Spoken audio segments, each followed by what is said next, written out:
Efesus 3 ayat 18. Sebelumnya mari kita berdoa. Bapa dalam surga, terima kasih malam hari ini kembali kami mendapatkan kesempatan untuk merenungkan sebagian dari firman-Mu. Mohon berkati kami semua, persiapkan hati kami untuk menyambut firman Tuhan. Amin. Hari ini tema kebenaran firman Tuhan kita atau renungan kita ialah kasih Tuhan kepada kita. Seperti pujian yang sudah kita nyanyikan tadi, betapa besar kasih Tuhan bagi kita, betapa Dia begitu mengasihi kita, bahkan kita pun tidak bisa membalas kasih-Nya. Dan dalam Efesus 3 ayat 18, saya bacakan bagi kita semua. Aku berdoa supaya kamu bersama-sama dengan segala orang kudus dapat memahami betapa lebarnya dan panjangnya dan tingginya dan dalamnya kasih Kristus. Nah, ayat ini merupakan salah satu ayat dalam Efesus 3 yang dimana isinya itu berisikan tentang doa-doa Paulus kepada jemaat. Pada saat itu Paulus sedang berpenjara dan dia menuliskan surat kepada jemaat di Efesus. Nah, Bapak Ibu Saudara yang kasih Tuhan, tapi di sini ketika dalam kesulitan, Paulus masih mendoakan jemaat agar jemaat memahami kasih Tuhan kepada mereka. Kasih Tuhan, kalau saat ini kasih Tuhan kepada kita, betapa lebarnya, panjangnya, tingginya, dan dalamnya kasih Kristus bagi kita.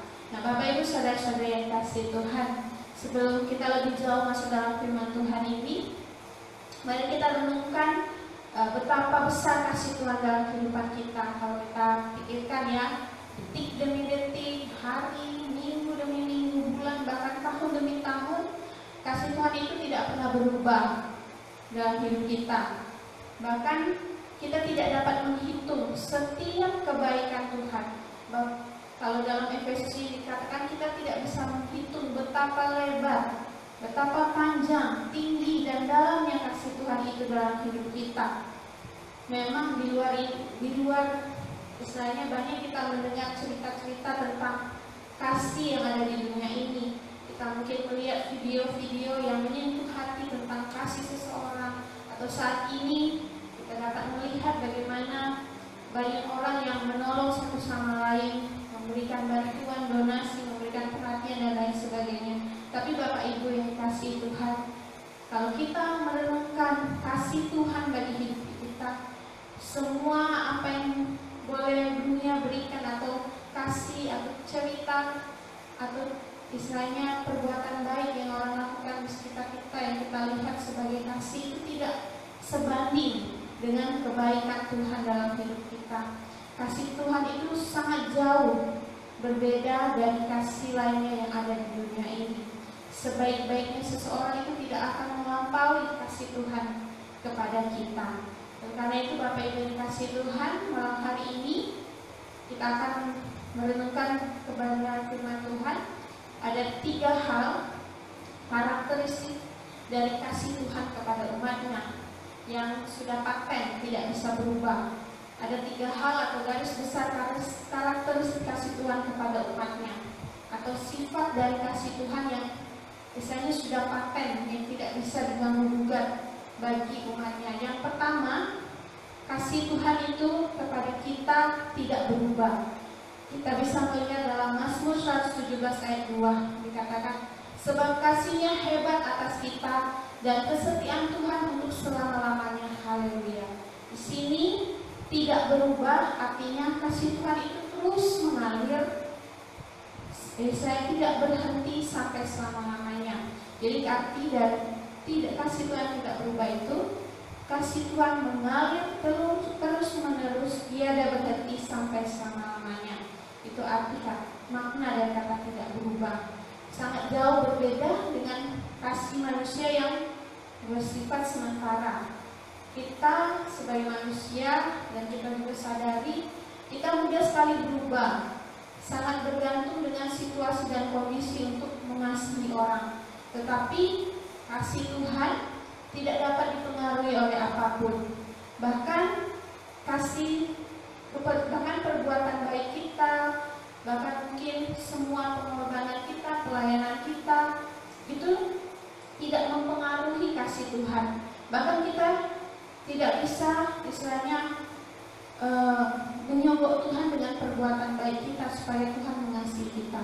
Mungkin seorang anak ketika menginginkan sesuatu pada orang tuanya, dia bisa saja rajin apa yang disuruh rajin karena ada maunya. Tapi di sini kita melihat bahwa Tuhan mengasihi kita bahkan sebelum ada perbuatan baik yang kita lakukan baginya. Jadi Tuhan mengasihi kita jauh sebelum kita bisa melakukan perbuatan baik apapun. Bahkan masih kita dalam kandungan, Tuhan sudah mengasihi kita. Jauh sebelum kita bisa berbuat sesuatu untuk Tuhan, Tuhan sudah mengasihi kita. Dan kasihnya itu tidak berubah, terus-menerus mengalir sepanjang hidup kita.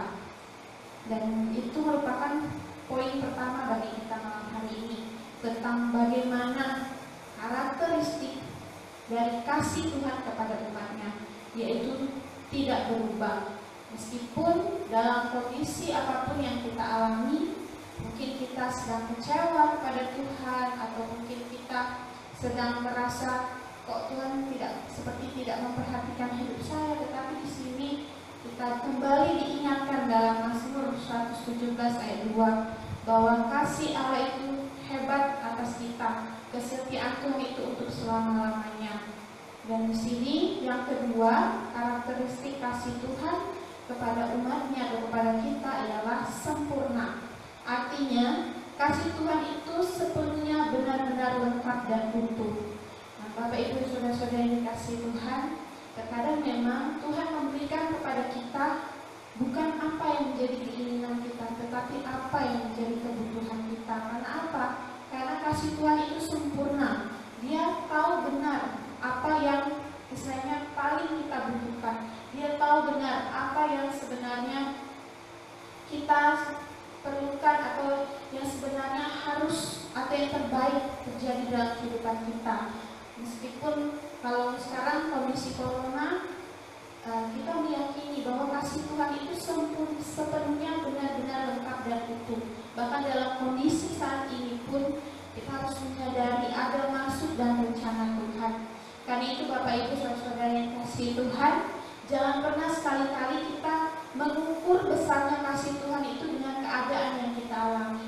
Kalau kita lagi berkecukupan, lagi bahagia, berarti Tuhan mengasihi kita. Tetapi kalau saat ini kondisi sedang sulit, segala sesuatu kita tidak bebas, jangan kita berpikir bahwa Tuhan tidak mengasihi kita. Karena poin yang kedua yang menjadi karakteristik kasih Tuhan ialah sempurna. Sempurna artinya benar-benar utuh lengkap. Dan Bapak Ibu saudara kasih, kita diingatkan kita jangan sekali-kali mengukur besar kasih Tuhan dengan keadaan yang kita alami.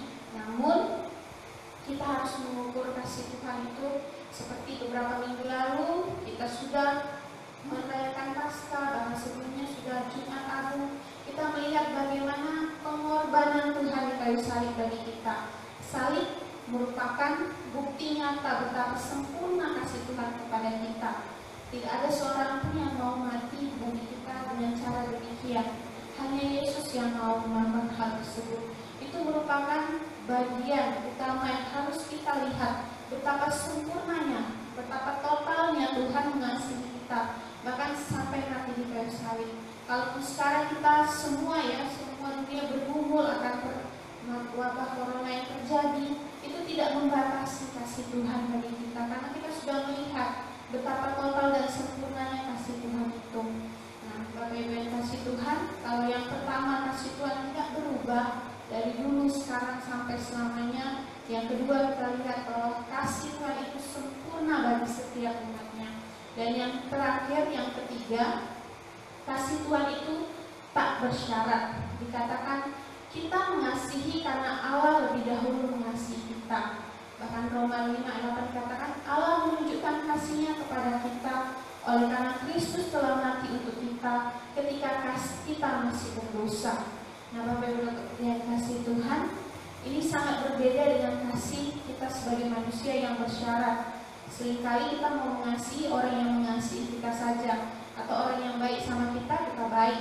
Bahkan kita terkadang memberikan batas. Kalau sudah 3 kali disakiti, kita tidak akan mau berbuat baik pada orang yang sudah menyakiti kita. Tapi di sini beribu-ribu kali kita menyakiti Tuhan, Tuhan tetap mengampuni kita. Bahkan Dia katakan menunjukkan kasih-Nya kepada kita dengan mati untuk kita. Nah, Bapak Ibu yang kasih Tuhan, Tuhan sedemikian rupa mengasihi kita dengan tidak menyayangkan anaknya sendiri, tetapi yang menyerahkannya bagi kita semua. Dan Roma 8 ayat 32. Oleh karena itu Bapak Ibu, apapun juga yang ada di dunia ini, tidak ada yang sanggup memisahkan kita dari kasih Tuhan. Bahkan semua pelanggaran kita tidak sanggup memisahkan kita kasih Tuhan kepada kita. Berulang kali kita jatuh, berulang kali kita lepas daripada Tuhan, tetapi Tuhan terus memegang kita, menuntun kita ke jalannya kembali kepada yang. Karena apa? Karena kasih Tuhan tidak bersyarat. Kasih Tuhan itu tidak ada istilahnya poin 1, poin 2, poin 3 yang harus kita penuhi. Karena sesungguhnya tidak ada satu hal yang baik pun yang dapat kita lakukan agar kita bisa menerima kasih Tuhan. Itu semua karena kebaikan, memang benar pure, tulus karena kebaikan Tuhan, karena betapa Tuhan mengasihi umatnya. Nah, Bapak Ibu yang kasih Tuhan, sebagai kesimpulan dari kita dari ketiga hal ini tentang bagaimana karakteristik atau sifat dan kasih Allah yang tidak bisa diganggu-gugat, ialah yang pertama, kasih-Nya itu tidak berubah, yang kedua, kasih-Nya itu sempurna, dan yang kedua dan ketiga, kasih Tuhan itu tak bersyarat. Oleh karena itu, tidak ada alasan bagi kita untuk meragukan kasih Tuhan dalam hidup ini, termasuk saat ini ketika semua kita merasakan dampak dari virus corona ini. Itu pun tidak cukup menjadi alasan kita untuk meragukan kasih Tuhan, karena kebaikan Tuhan dibanding dengan hal yang terjadi belakangan ini jauh lebih besar, jauh lebih dalam, jauh lebih luar biasa dibandingkan sama hal ini yang kita alami saat ini. Oleh karena itu saya mengulangi Efesus 3 ayat 18, demikian firman Tuhan, aku berdoa supaya kamu bersama-sama dengan segala orang kudus dapat memahami betapa lebarnya dan panjangnya dan tingginya dan dalamnya kasih Kristus. Amin. Biarlah kita semua dalam kondisi apapun, baik sukacita, duka cita, bahkan apapun yang kita hadapi saat ini, kita terus dapat memahami betapa lebarnya, betapa dalamnya, panjangnya, tingginya kasih Tuhan dalam hidup kita. Amin. Demikianlah firman Tuhan. Oke, terima kasih untuk firman Tuhan-Nya. Jadi sampai sekarang Bapak Ibu, malam ini kita terus melanjutkan pokok doa kita. Kita doakan perekonomian bangsa dan negara kita supaya dipulihkan oleh Tuhan.